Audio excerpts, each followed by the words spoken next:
Additional funds will be required for the next round of investment. Today, the tripartite is launching a new report that examines the international instruments that govern the use of antimicrobials and identifies gaps in regulations for use of antimicrobials in human, animals, and plants. Together, our three organizations will work to address these gaps and generate more global coherence in the use of antimicrobials. One of the most important ways to do that is through increased political commitment at the highest levels of government. That's why today we're launching the One Health Global Leaders Group, which will bring together prominent leaders from government, the private sector, and civil society organizations to advocate for urgent action to combat the threat of antimicrobial resistance. The group will be co-chaired by Her Excellency Sheikh Hasina, Prime Minister of Bangladesh, and Her Excellency Mia Mottley, Prime Minister of Barbados. The group will bring together key stakeholders in agriculture, health, development, food and feed production, and other relevant areas to maintain urgency, public support, political momentum, and visibility of the antimicrobial resistance challenge. It's now my great honor to introduce the co-chair of the One Health Leaders Group, Her Excellency Sheikh Hasina, the Prime Minister of Bangladesh, to say a few words. Your Excellency, you have the floor. And thank you so much for your commitment and support. Thank you very much. Bismillahirrahmanirrahim. Her Excellency Mia Mottley, Honorable Prime Minister of Barbados, Directors General of World Health Organization, WHO, Food and Agriculture Organization, FAO, and World Organization for Animal Health, OIE. Excellencies, ladies and gentlemen, Assalamu alaikum and good afternoon to you all. I am happy to join the launching event of One Health Global Leaders Group on Antimicrobial Resistance as a co-chair. I would like to thank the important tripartite partners, WHO, World Health Organization, FAO, Food and Agriculture Organization, and OIE, World Organization for Animal Health, for their initiative to establish this group for coordinated action and collective global governance to address the serious challenge of the antimicrobial resistance. As the co-chair of this initiative, I look forward to working with my esteemed co-chair and the global leaders to combat the challenges for the health of people, animal, and for safe food and crop production and risk for the whole environment. Ladies and gentlemen, there is no doubt that antimicrobial resistance has become a global public health challenge, both for humans and animals. Endangering food production is leading us towards catastrophic results. We are running out of available antibiotics and soon would face another global emergency far severe than the current COVID-19 pandemic. This menace has the potential of rolling back most of our medical and therapeutic successes achieved through scientific advancements over the ages. Unnecessary use of antibiotics, wrong doses, and overall poor infection prevention are causing this grave situation.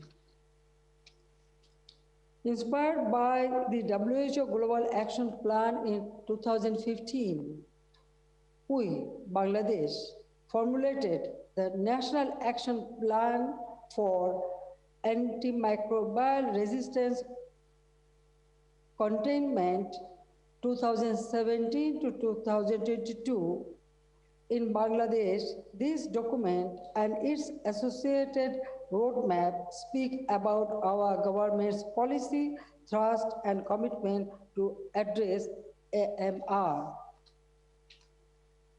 This is an important component of our efforts to ensure universal health for all in our country. Now we need worldwide coordinated actions to monitor the nature of infections, to implement required control measures, and to raise global awareness against widespread use of antibiotics. We should also ensure affordable access to new antibiotics by all. For this, I also call for increased internationally coordinated investment for more research for inventing a new generation of antibiotics. Excellencies, prevention is better than cure. So, I would call upon the global leaders to make this timely initiative successful by providing advocacy, technical and financial support for effective implementation of the recommendations of the Interagency Coordination Group on antimicrobial resistance to address the global antimicrobial resistant crisis. I hope this leaders group will be successful to mainstream this vital health issue in all our important discourses, contributing to the united global effort to fight the ominous development of antibiotic resistance. I thank you all.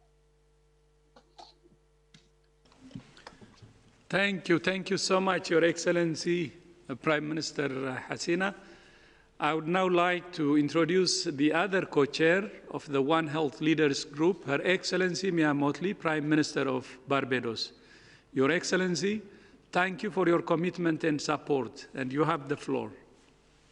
Thank you very much, Director General Dr. Tedros Ghebreyesus, Your Excellency Sheikh Hasina, Prime Minister of Bangladesh, Dr. Kyu Dong-yu, Director General of the FAO, Dr. Monique Eloi, Director General of the World Organization for Animal Health. My government is honored to be asked to co-chair the One Health Global Leaders Group on this important area at a time when antimicrobial resistance has been identified as one of the signal threats to development over the next century. For us, there are too many, from the climate crisis to the pandemic to this, and therefore we've determined that we must face it head on. Antibiotics and similar drugs such as antifungals, antivirals, and antimalarials together, called the antimicrobial agents, have been used, as you said, for a while and have threatened now, if we don't get this correct, to reverse a century of medical progress. The systematic misuse and overuse of these drugs in human medicine and food production have contributed to this rise in antimicrobial resistance, or the ability of a microorganism to stop an antimicrobial from working against it.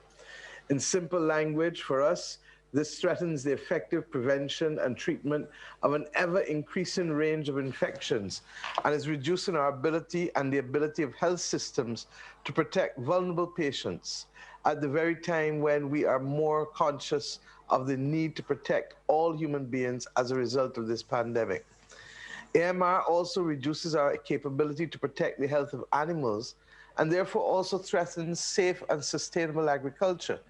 We have become so dependent on the availability as needed of effective antibiotics to cover surgery and childbirth, as well as animal husbandry and other food production, that with increasing antimicrobial resistance, we face threats of the return to unsafe childbirth, increased illness and death with surgical procedures, re-emerging diseases such as tuberculosis, or threats to food security and food safety, as well as economic losses to countries, and I would like to suggest in our case in particular, with the multiple existential threats that small states face, developmental regression.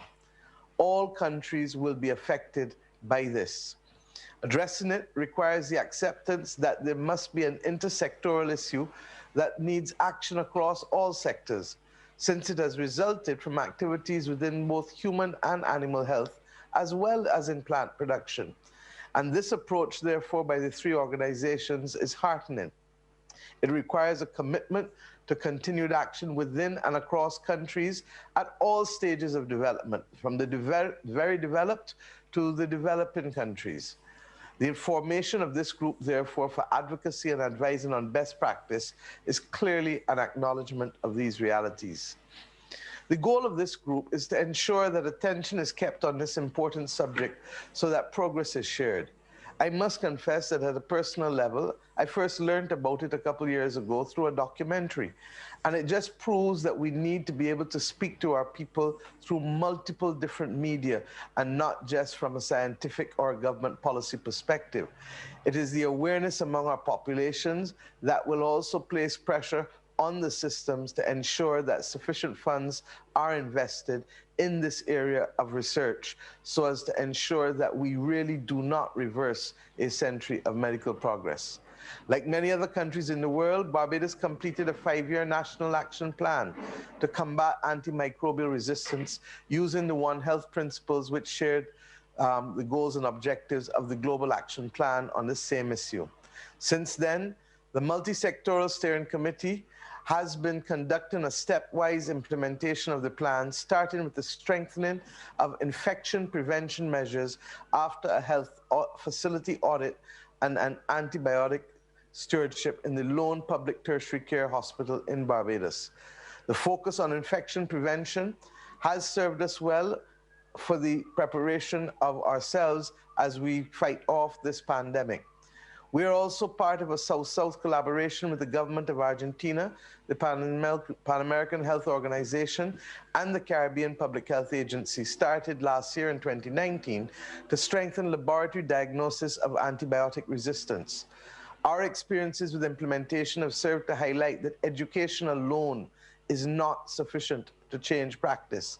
At country level, testing infrastructure and materials, as well as trained personnel, are needed to identify gaps in best practice. Other resources are necessary to allow alternative ways of doing business, all of which are dependent on financing and partnership. The Prime Minister of Bangladesh made the point that we need to ensure equitable access for all across the globe. And we are even more sensitive to this reality given what we are facing with the pandemic. I hope that the world will find both the political will and the financial resources to encourage a multi-sectoral and multi-dimensional approach such that we can conquer this problem by putting sufficient resources behind the research necessary for us to move to the next level. There is a view that we have not put sufficient resources to advance progress on combating antimicrobial resistance. It is a view that Barbados shares. We are therefore committed to doing whatever we can, along with whoever we can, to achieve success in this struggle. For at a very personal level, almost all of us know people who have been victims of this antimicrobial resistance and of hospital-aided infections.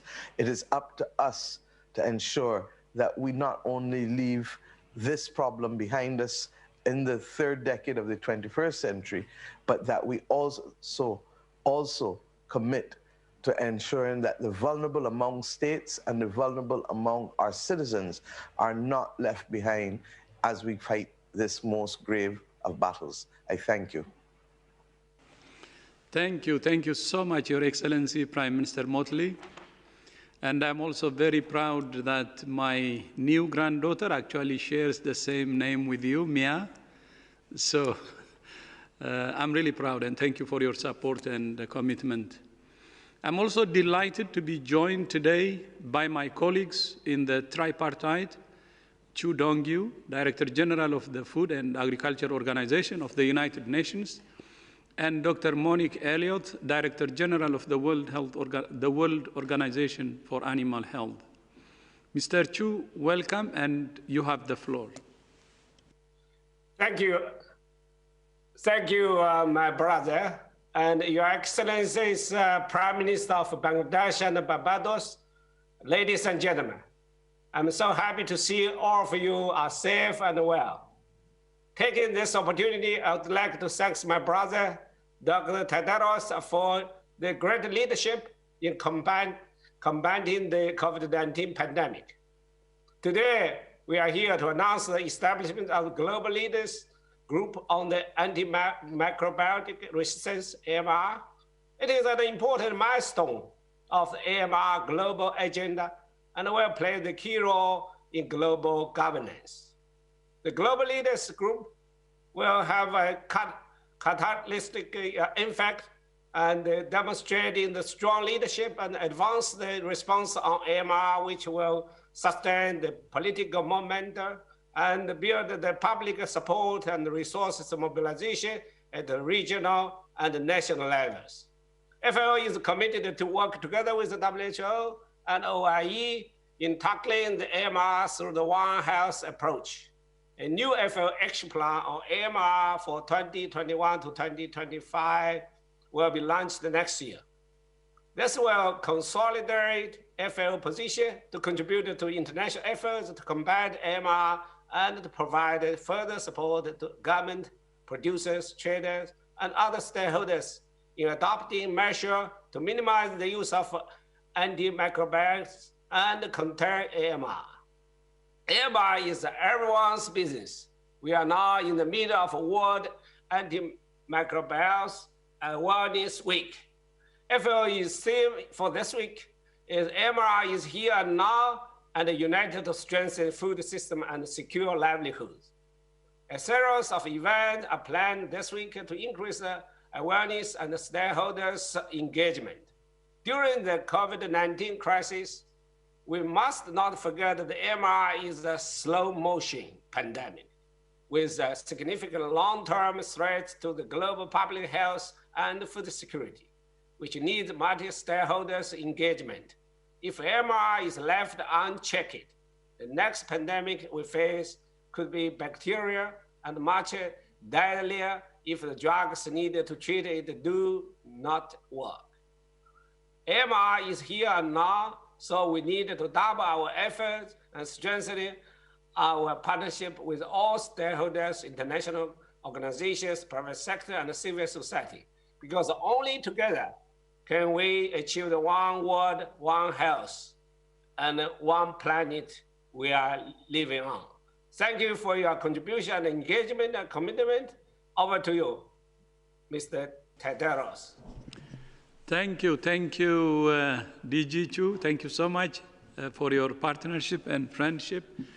And now it's my honor to introduce the Director General of the World Organization for Animal Health, Dr. Monique Elliott. Monique, welcome, and you have the floor. Thank you very much for your introduction, and thank you for giving me the floor. Excellency, ladies and gentlemen, good afternoon, good evening.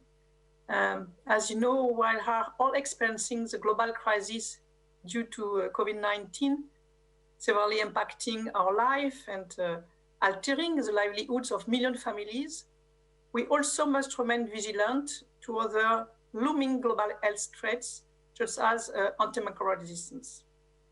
The good news, because we have a good news, is that we know how to tackle antimicrobial resistance to avoid this issue becoming the next global crisis. But we need to act together and act now. At the World Organization for Animal Health, we also strongly believe in the fundamental idea of the One Health concept, whereby the health of humans, animals, plants, and the environment are considered intrinsically linked, and where global health risks such as antimicrobial resistance need to be addressed through this lens from the outset. The tripartite, our three-way partnership between the FAO, the WHO, and OIE, and UNEP, which soon, has been collaborating for over a decade to combat this growing problem, committing resources and energy into targeted activities based on the One Health approach to prevent an AMR crisis to arise. Within the animal sector, for instance, the OIE continues to strengthen veterinary services governance through appropriate and updated legislation and regulations. And the tripartite international instruments publication to the WHO DG, as referred to a few minutes ago, is an additional tool for doing so. Excellencies, ladies and gentlemen, the tripartite is placed in a unique position to develop actions and strategy to solve the global issues of antimicrobial resistance. However, the newly created One Health Global Leaders Group will help us to accelerate our efforts forward. The today launching of this group is not a starting point, but an important additional new step to bring together the power from heads of state, public, civil society, foundations, academia, private sectors, of course, to reimagine governance and advocate for a common objective, namely the prudent and responsible use of antimicrobials. I would like to therefore warmly thank all the personalities who have accepted to be member, and in particular the two co-chairs, Her Excellency Sheikh Hasina, Prime Minister of Bangladesh, and Her Excellency Mia Mottley, Prime Minister of Barbados, who are with us today and apparently already very much engaged. Thank you for that. The tripartite will thus benefit from the strength of the One Health Global Leaders Group to strategically elevate the IMR issues, ensuring sustainable political momentum and support. So thanks to this One Health multi-sector approach, and together we will reconnect all the dots, ensuring humans, animals, plants, and environment are kept healthy and safe from IMR. Thank you very much for your attention. Merci beaucoup, Dr. Elliott, and thank you so much for your partnership and friendship, and thank you also to all our guests and our leaders, Prime Minister Sheikh Hasina and Prime Minister Mottley, and my two colleagues. We look forward to working closely with all of you to protect the medicines that protect us. Thank you so much, and Fadila, back to you. Thank you, Dr. Tedros. Just reminding journalists that we have a simultaneous interpretation in 6 UN official languages plus Portuguese and Hindi. I would like now to open the floor to questions from members of the media. I remind you that you will need to raise your hand under the raise your hand function in order to get in the queue and to ask questions and unmute yourself. Can I maybe make a suggestion to our friends from the media? If you can start raising your hand for question on AMR, because we have the opportunity to respond to your question from several experts and guests. So I would like really to take the first question about AMR, and then we will come to your question on COVID and other issues. I would like to invite the first journalist, Laurent Sierot from ATS, Swiss News Agency. Laurent, can you hear me? I can, thank you, but actually it's not a question on AMR, so do you want me to wait? Yes, Laurent, thank you. I will come back to you later on. A second journalist I have online is Carmen Paun from Politico. Carmen, can you hear me? Yes, I can, Fadela. Thank you so much. My question is actually about AMR and coronavirus. I was wondering if all the cleaning that is happening now around the world of surfaces and, you know, public transportation and all that kind of stuff, which I understand also uses, you know, antimicrobial substances, is there any concern that that will contribute on the long term to a rise in antimicrobial resistance? Thank you. Thank you, Carmen. I would like to invite Dr. Hanan Balkhi to take this question.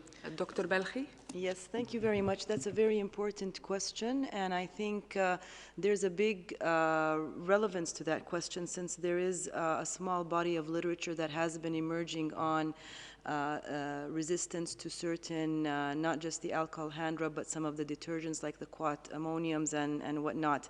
That data is not really robust or strong at the moment, and I think in order for us to avoid such emergence of resistance, again, we encourage the researchers and the scientists to continue to tackle this issue, but we need to focus on the basics of infection prevention and control in the healthcare settings so that we do not need to overwhelm the system with the usage of these entities. So we cannot compensate for overcrowdedness, lack of change or cleaning between patients with the overuse of these agents. I hope that addresses your question. Thank you. Thank you, Dr. Belkhi. I would like now to invite journalists from the Observer Times of India, Ashwin, to ask the next question. Are you with us? Thank you. Thank you. Go ahead, please. Hello. Yeah. Can you audible to me? Yes, you can ask your question. We can hear you very well. Go ahead, please. Thank you. Which are the steps paved by WHO in order to establish, maintain, and monitor a network of international basic science research centers that will support? You were cut. Can you just... Fundamental investigations into the... Yeah. Hello? Hi, I think you were cut. Sir, is your question about COVID or antimicrobial resistance? Is on a microbial threats to the global health. Can you just repeat your question? You were cut in the middle, please. Yeah, sure. Which are the steps paved by WHO in order to establish, maintain, and monitor a network of international basic science research centers that will support fundamental investigations into the pathophysiology of certain microbial threats to the global health? Okay.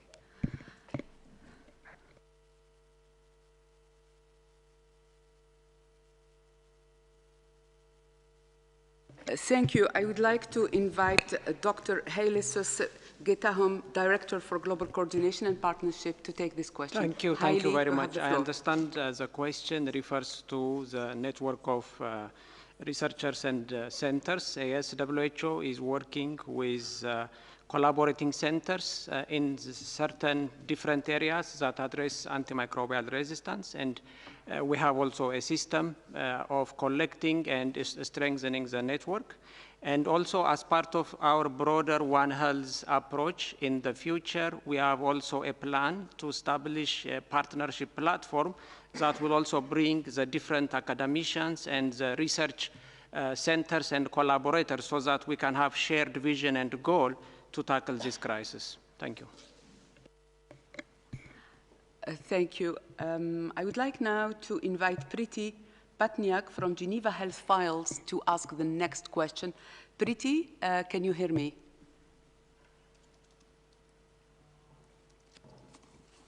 Hear me?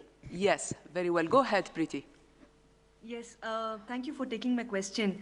My question was on remdesivir. Can you please clarify whether remdesivir continues to be a part of the one of the arms of the Solidarity trial? And when will WHO share the trial data with other regulators? Thank you. Okay, thank you. Priti, I wanted really to take the first questions about AMR to take the advantage of the presence of so many experts and guests. So I would like now to invite you to wait. We will take your question, but now I would like to invite Peter Kinney from Anatolu to ask the next question if it is about AMR. No, my question is not about AMR. Okay, so I think we will take the question about remdesivir. Janet Diaz? Yeah. Preeti, can you just repeat your question? Preeti? Can you hear me now? Yes. Can you just repeat your question, please? Yes, my question was whether and why remdesivir will continue to be a part of the, one of the arms of the solidarity trial, and when will WHO share trial data with other regulators?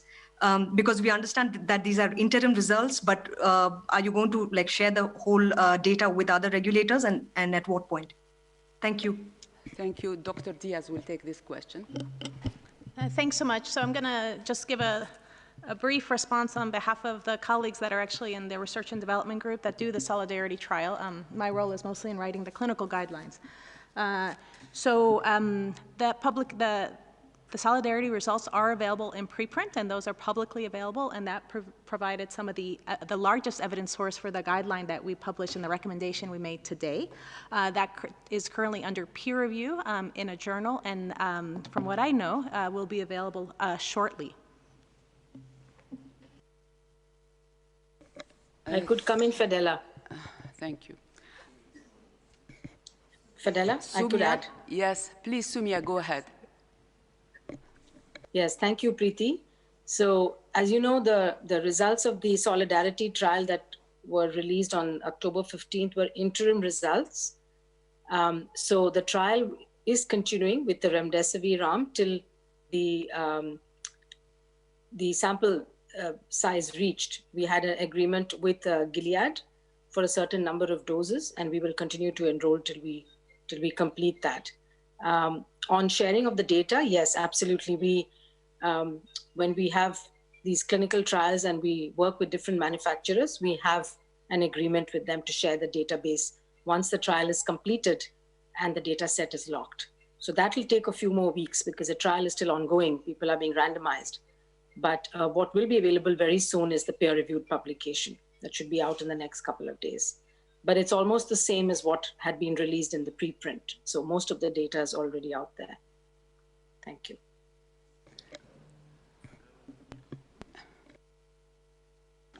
Can I just add to what Sumia said? That process at the end in terms of the raw data and the tables, that is a very careful process that each trial has to go through, and that is WHO is operating according to the best practices with all of the external oversight, the internal oversight, and the mechanisms to ensure that those final data sets are absolutely correct and reflect exactly what happened in the trial. So this is absolutely standard practice for what we're doing. The preprint, moving into what was being published imminently, the work that Janet and her team have led, which has been a very careful process at looking at our living therapeutic guidelines. Because in the end, all of this matters in the front line. Can frontline doctors and nurses get the information they need to make clinical decisions about the best use of drugs that will best help their patients? And this is what we're really aiming for. This isn't the battle of the scientific publications. It's not a battle of drugs. It's not a battle between drug companies. This is about getting the best possible information into the clinical teams who save lives on wards and giving them the best possible chance of helping people. The work that Janet, her team, and so many hundreds of clinicians around the world have done over the last number of weeks is to do a systematic review of all of the data available on therapeutics and ensuring that clinicians have access to the best possible synthesis of all of the data and all of the research collected. Sumia's team, the R&D team, Janet's team work in a fantastic collaboration of upstream science and discovery, trials, and downstream delivery of best practice. I've never seen a better example of how those worlds have engaged and interacted to the benefit of the people who need our help most. Can I compliment Adela? Hello, I think Dr. Simao, do you want to add something? You have the floor. Yes, very quickly. It's just on the communication to the national regulatory authorities. As you know, WHO had a condition pre-qualification based on data available in earlier trials earlier in the year.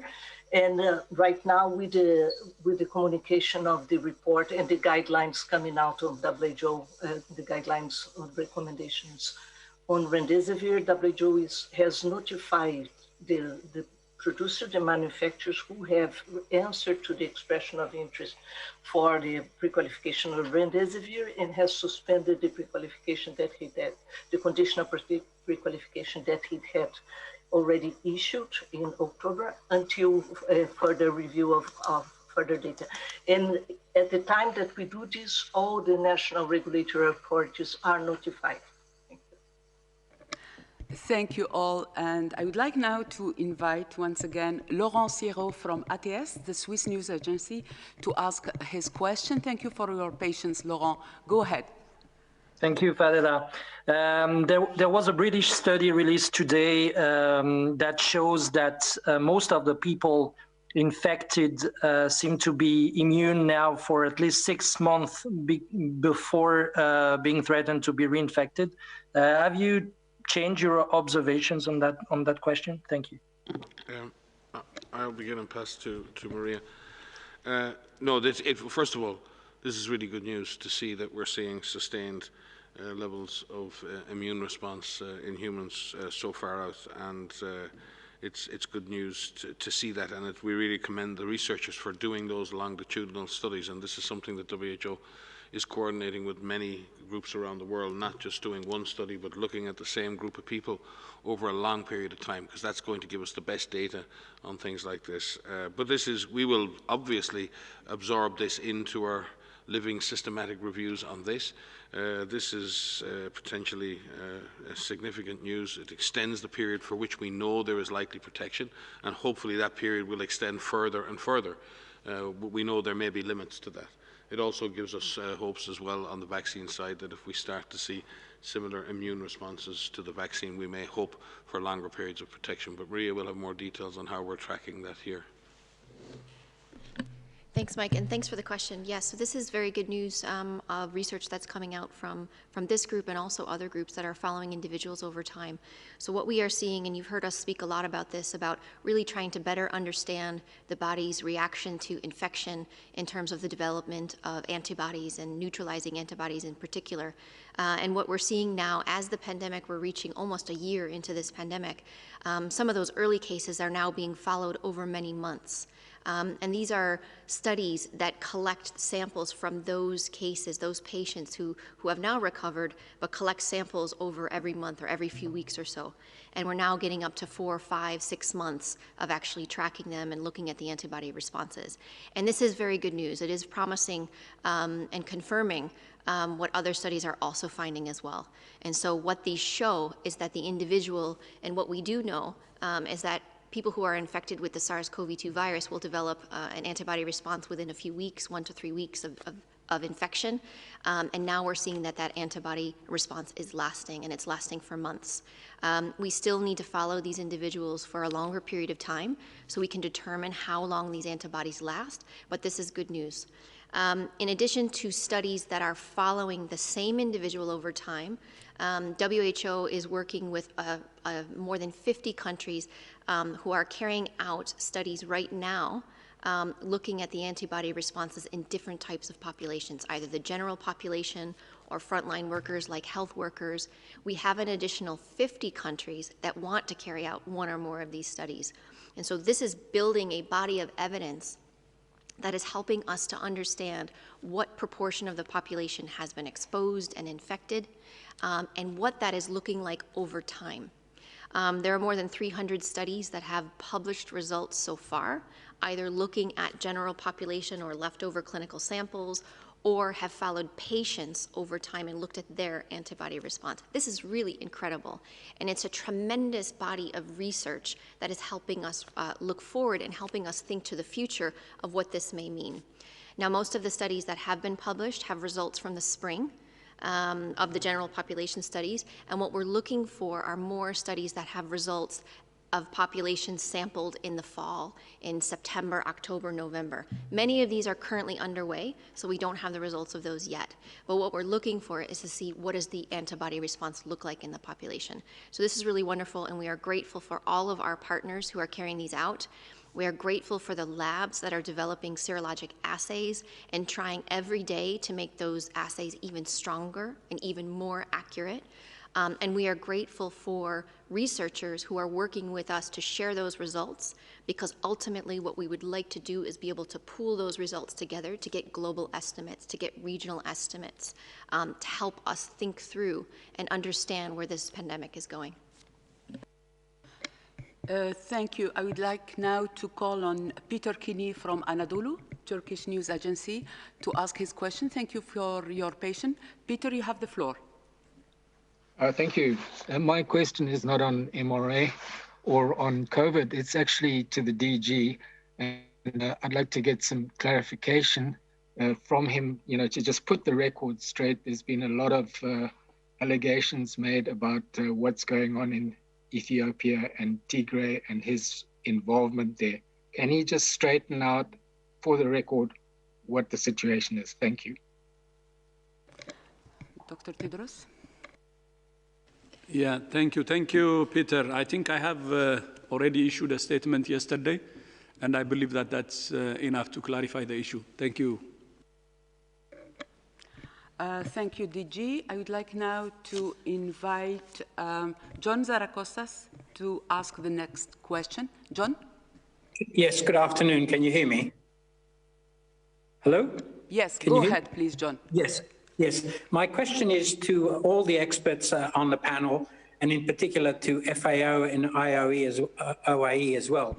How much is the AMR problem being aggravated by overprescription of antibiotics by medical practitioners and by vets in poultry and cattle, for instance? And would mandatory labeling of what antibiotics are used help to reduce this in the animal side of things? Thank you, John. I think we will start with Dr. Hanan Balkhi, and then we will give the floor to our guests. Sure, thank you very much. I think, this is a multi-tiered question, so thank you for this question. There is evidence that the misuse of antimicrobials has been aggravated definitely by COVID, which was not a surprise to us because the misuse of antibiotics in any viral infection has already been a very long-term issue that we've been struggling with, and we've been trying to advocate for not using antimicrobials for viral illness, specifically with respiratory diseases where the majority of infections are caused by viruses. We have established in the updated guidelines of May 2020 for the COVID treatment on the scenarios where antimicrobials could be used. So if you can please refer to that as well. And it discourages the use of antimicrobials as empiric therapy in community infections and people who require to stay home. And in those who are in the hospital setting, for the healthcare providers to definitely look into de-escalation or downgrading therapy and discontinuing it when a bacterial infection is no longer identified in that specific patient. The other thing that's has been very relevant in the literature is looking, and several studies have already came out, showing that looking into admitted COVID patients, not more than 10 to 12, maximum 15% of them would end up with a super bacterial infection or a secondary bacterial infection, yet over 70% of them are receiving antimicrobial agents. Again, not a very unique scenario for misuse of antibiotics, and that is why the AMR division has been working really hard on establishing and providing technical assistance for establishing antimicrobial stewardship programs in the healthcare settings. So there's a lot to say about that, but I'd like to hand it over back to Fadila for the rest. Thank you so much, Dr. Balkhi. I would like now to invite Dr. Matthew Stone. He's an expert with OIE who wanted to respond to John Zaracostas. Dr. Stone, you have the floor. Thank you very much. It's actually a very complex question. because the technical issues associated with attribution of the antimicrobial resistance burden globally to use and overuse, let's be clear, in human health, animal health, plant health, and the potential outflow from usage in each of those sectors into the environment is a very technically complex issue. So we're not able to, at this stage, attribute the burden of disease to any particular sector. But as Dr. Balke has said, there is a huge effort going on, a combined effort, a One Health effort across the tripartite agencies and with our international partners to deliver the message of prudent and responsible use of antimicrobials, to account for our usage, to ensure that there are clear clinical treatment guidelines and a good understanding of the hierarchy of molecules of usage, so that the most important microbials are preserved for the most important uses. Let me also note that in the animal health sector, the OIE has a long-standing program. We're now into our 5th year of data collection to work with our member countries to understand their usage patterns of antimicrobials in animals, across terrestrial animals and aquatic animals, to understand what molecules they're using and what diseases they're treating in terms of those molecules. We're producing an annual report, and this accounting mechanism, this transparency associated with usage, is allowing countries to track their own usage and hopefully drive that usage down, but most importantly, drive it towards prudent and responsible use. Over. Thank you so much. I would like now to invite Simon Atiba to ask the next question. Simon, can you hear me?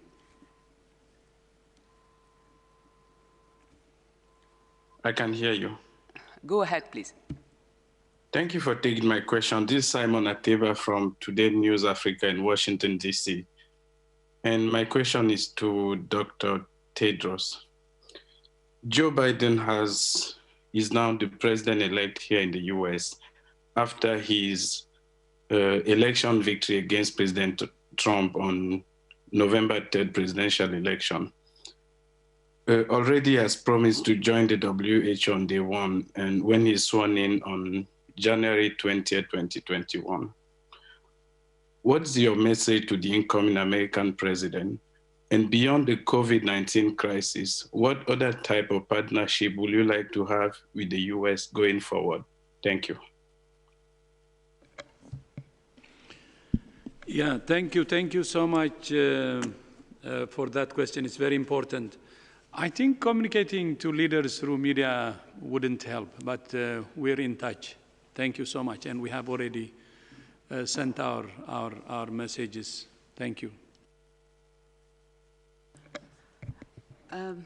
Thank you all. I think we have reached 1 hour since we started our press conference. If there is any other comment from our guests or experts from WHO, I would like to hand over to Dr. Tedros for his final words. Thank you. Thank you so much. And once again, I would like to thank Prime Minister Motley and Prime Minister Sheikh Hasina, and also my two colleagues, Dongyu Chu and also Monique Elliott. And I would like to thank all those who have joined today and look forward to working closely through the global leadership now. We have the most committed leaders in the two prime ministers, and look forward to work closely to make a difference in AMR and of course One Health. And I would like to also thank to all the media who have joined today.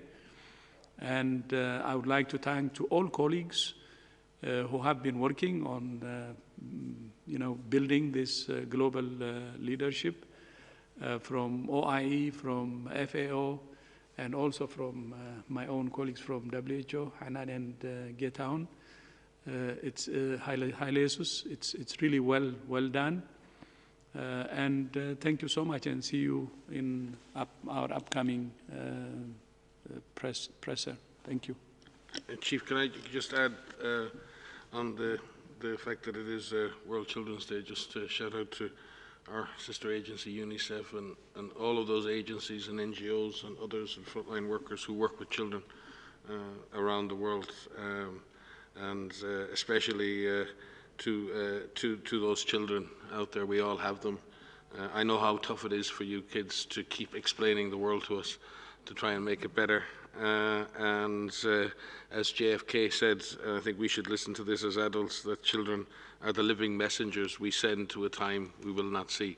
And I think if we think about our children in that way, we will see that they are the true value of our society and the true resource that we send to the future. So, as you said in your speech, DG, but from the staff at WHO as well, I think we stand today with those who stand for children.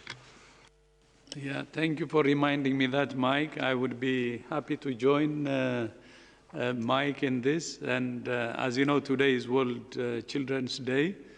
And as our colleagues at UNICEF say, it's a day to reimagine a better future for every child.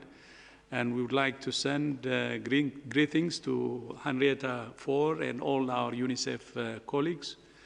Although children are less at risk from severe COVID disease, children have suffered from the pandemic in many ways. And our response to the pandemic and the way we recover from it will shape the world our children grow up in. That makes it even more important to fight the pandemic with every tool at our disposal to save lives now and give our children a better future. I thank you.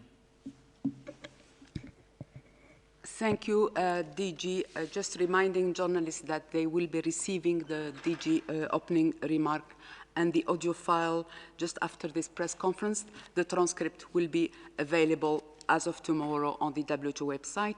Thanks to journalists who are following us regularly, and special thanks to our interpreters team.